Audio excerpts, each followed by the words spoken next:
اور ایک نقطہ یہ بھی ذہن میں رکھیے کہ جو شخص اللہ تعالیٰ کی محبت سے اعراض کرتا ہے، اللہ تعالیٰ اس بندے سے ناراض ہوتے ہیں اور اس کو نفسانی محبتوں میں گرفتار کر دیتے ہیں۔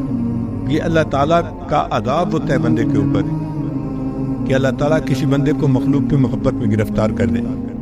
چنانچہ آپ دیکھیں، کوئی عورت کی محبت میں گرفتار ہوگا، کوئی مال کی محبت میں گرفتار ہوگا، کوئی کاروبار کی محبت میں گرفتار ہوگا، اسی محبت میں زندگی گزر رہی ہو۔ تو اللہ رب العزت کی محبت کو پانا یہ مقصد زندگی ہے، اور اس کے لیے دل کو خالی کرنا باقی محبتوں سے یہ لازمی شرط ہے۔ اس کے بغیر انسان کو محبت نہیں مل سکتی۔ اور یہ دل کیسے خالی ہوگا؟ اس کے لیے ذکر کی کثرت کرنی پڑے گی، لا الہ الا اللہ کی ضربیں لگانی پڑیں گی، تاکہ دل سے مخلوق کی محبت نکلے اور اللہ تعالیٰ کی محبت دل میں بھر جائے۔ اس لیے سیدنا ابراہیم علیہ السلام کی مبارک زندگی کو دیکھیں، انہوں نے سب کی نفی کر دی تھی ماں سوا کی۔ انہوں نے فرمایا تھا انی لا احب العاقلین، میں ڈھلنے والوں سے محبت نہیں کرتا۔ تو مرنے والوں سے اور ڈھلنے والوں سے کیا محبت کرنی؟ محبت کرنی ہے تو اس ذات سے کریں جو حی و قیوم ہے، ہمیشہ رہنے والی ہے۔ میر مت مرنا کسی گلفام پر، خاک ڈالو گے انہی اجسام پر۔ مرنے والوں سے ڈلنے والوں سے کیا محبت کرنی؟ محبت کرے تو انسان اللہ رب العزت سے کرے جو ہمیشہ رہنے والی ذات ہے۔ جبریل علیہ السلام تشریف لائے اور انہوں نے اللہ کے پیارے حبیب صلی اللہ علیہ وسلم سے عرض کیا، اے اللہ کے حبیب صلی اللہ علیہ وسلم، احبب من شئت، جس سے چاہے آپ محبت کریں، فإنک مفارق، ایک دن آپ کو جدا ہونا ہے۔ تو اصول سمجھ لیجئے، جو مخلوق سے محبت کرے گا ایک نہ ایک دن اس کو مخلوق سے جدا ہونا پڑے گا، جو اللہ سے محبت کرے گا ایک نہ ایک دن اللہ سے ملا دیا جائے۔ تو محبت تو اللہ سے کرنی چاہیے، دعا مانگنی چاہیے کہ اللہ ہمیں ایسی محبت عطا فرما۔ اب اس محبت کی کچھ علامات ہیں، جن علامات سے پتہ چلتا ہے کہ اس بندے کے دل میں اللہ تعالیٰ کی محبت موجود ہے۔ پہلی نشانی کہ جب دل میں اللہ تعالیٰ کی محبت ہوتی ہے تو دل اللہ کے لیے بے قرار ہوتا ہے، اللہ سے ملاقات کو جی چاہتا ہے۔ اور حدیث پاک میں فرمایا کہ جو بندہ اللہ سے ملاقات کو محبوب رکھتا ہے تو اللہ تعالیٰ اس سے ملاقات کو محبوب رکھتے ہیں۔ من احب لقاء اللہ احب اللہ لقاءہ۔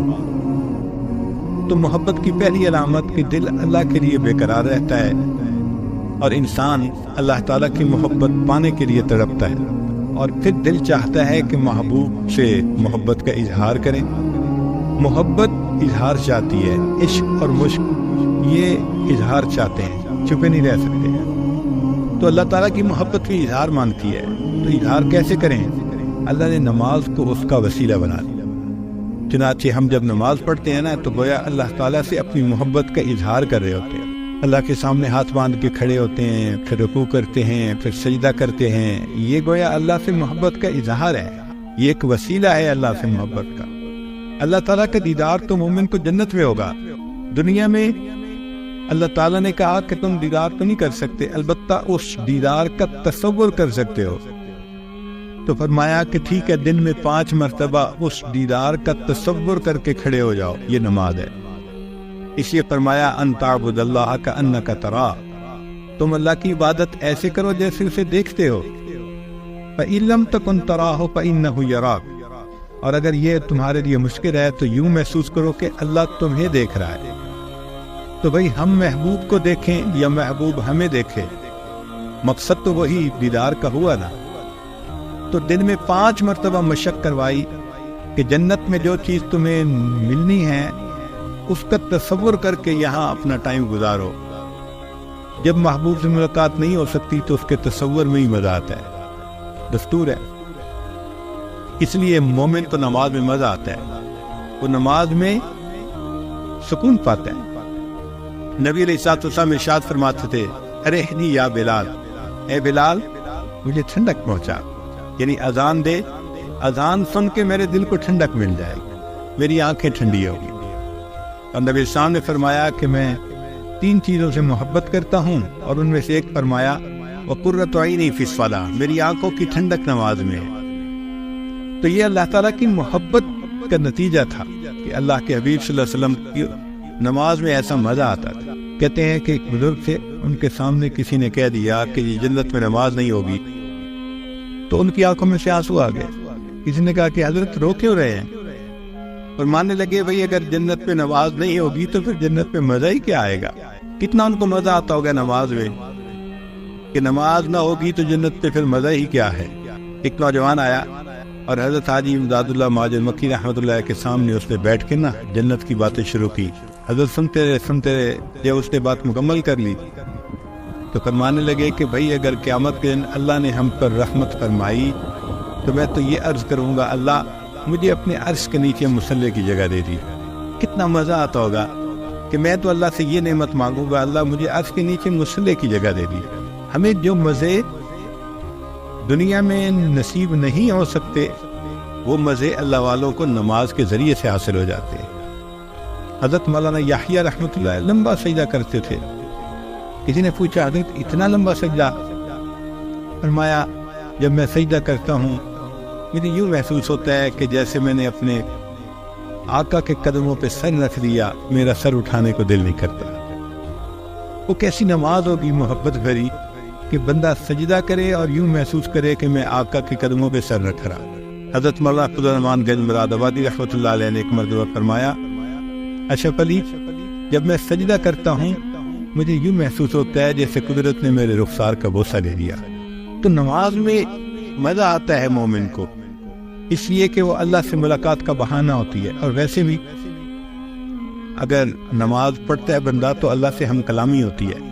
حدیث پاک میں ہے الحمدللہ رب العالمین. جب یہ کہتے ہیں تو اللہ جواب دیتے ہیں حمدنی عبدی, میرے بندے نے میری حمد بیان کی. تو ایک ایک آیت مومن پڑھ رہا ہے اور اس کے جواب میں پروردگار عالم اس کا جواب دے رہے ہیں تو ہم کلامی ہوئی نا.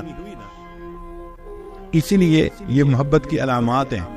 جس کو اللہ سے محبت ہوگی وہ نمازیں بھی پڑھے گا, پھر نوافل کو بہانہ بنائے گا اللہ سے ملاقات کا. بہانے سے وہ کبھی تحیۃ المسجد پڑھ رہا ہے, تحیۃ الوضو پڑھ رہا ہے, اشراق پڑھ رہا ہے, چاشت پڑھ رہا ہے, اوابین. 5 فرض نمازوں سے وہ محبت کا جذبہ ٹھنڈا نہیں ہوتا, اس لیے وہ بہانے بناتا ہے اللہ سے ملاقات کے. تو نماز فوراً نماز. اللہ والوں کو آپ دیکھیں گے کہ دن میں بھی پڑھتے ہیں نمازیں, راتوں میں بھی. تتجافا جنوبہم عن المضاجع یدعون ربہم خوفا وطمعا ومما رزقناہم ینفقون. ایک جگہ فرمایا وَقَانُوا قَلِيلًا مِّنَ اللَّيْلِ مَا يَهْجَعُونَ وَبِالْأَسْحَارِ هُمْ يَسْتَغْفِرُونَ. ہمیں تو فجر کے اٹھنے کے لیے بھی الارم لگانے پڑتے ہیں اس لیے کہ بیٹری کمزور جو ہوئی. جن کو اللہ نے محبت کا جذبہ دیا ہوتا ہے تو ان کے تو اندر بیٹری, ان کے اندر کلاک فٹ ہوتا ہے, بالکل صحیح وقت پہ بستر ان کو اچھال دیتا ہے, وہ کھڑے ہو جاتے ہیں اللہ کی محبت میں. مجھ کو نہ اپنا ہوش نہ دنیا کا ہوش ہے, مجھ کو نہ اپنا ہوش نہ دنیا کا ہوش ہے, بیٹھا ہوں مست ہو کے تمہارے جمال میں, تاروں سے پوچھ لو میری روداد زندگی, راتوں کو جاگتا ہوں تمہارے خیال.